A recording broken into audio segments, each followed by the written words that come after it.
রাষ্ট্রপতি ইস্যুতে বাম গণতান্ত্রিক জোটের সঙ্গে বৈঠক করছে জাতীয় নাগরিক কমিটি ও বৈষম্য বিরোধী ছাত্র আন্দোলন। এই মুহূর্তে পুরানা পল্টনে আছেন রিপোর্টার ধ্রুব ব্যানার্জি। সরাসরি যাচ্ছি তার কাছে।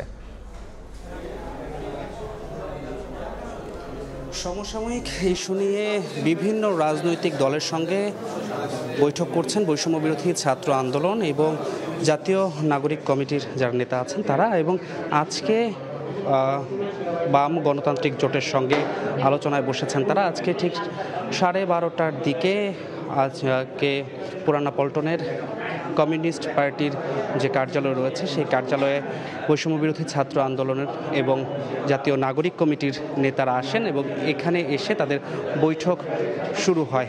প্রায় 1.5 ঘন্টা ধরে চলছে বৈঠক।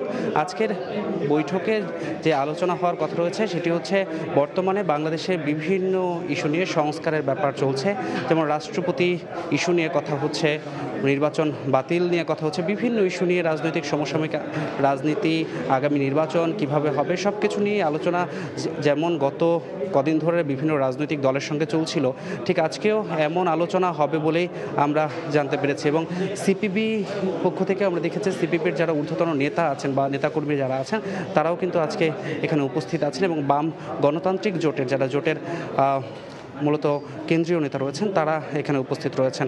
আমরা দেখেছি এখানে প্রথমে বৈষম্য বিরোধী ছাত্র আন্দোলনের পক্ষ থেকে হাসনাত আবদুল্লাহ সহ যারা সমন্বয়ক আছেন তারা এখানে প্রবেশ করেন, এবং কিছুক্ষণ পর হাসনাত আবদুল্লাহ কিছুটা শারীরিকভাবে অসুস্থতা দেখা দিলে তিনি মূলত বৈঠক ছেড়ে অন্য জায়গায় অবস্থান নেন, এবং বাকি যারা সমন্বয়ক আছেন তারা এখন মূলত বাম গণতান্ত্রিক জোটের সঙ্গে বৈঠক করছেন। আমরা গত কদিন ধরে যেটা আমরা দেখছিলাম যে তারা কিন্তু বর্তমান এবং সমসাময়িক বিষয়গুলো নিয়েই রাজনৈতিক দলগুলোর সঙ্গে আলোচনা করছে এবং তারা একটা ঐক্যমতে পৌঁছাতে চাচ্ছে। সুতরাং সব কিছু মিলিয়ে যদি বলতে চাই এখন পর্যন্ত সব শেষ। এখন পর্যন্ত বাম গণতান্ত্রিক জোটের সঙ্গে আলোচনা চলছে এবং কিছুক্ষণের মধ্যেই আমরা যতদূর ধারণা করছি কিছুক্ষণের মধ্যেই আলোচনা শেষ হবে। এই ছিল রাজধানীর পুরানা পল্টন থেকে আমার কাছে সর্বশেষ।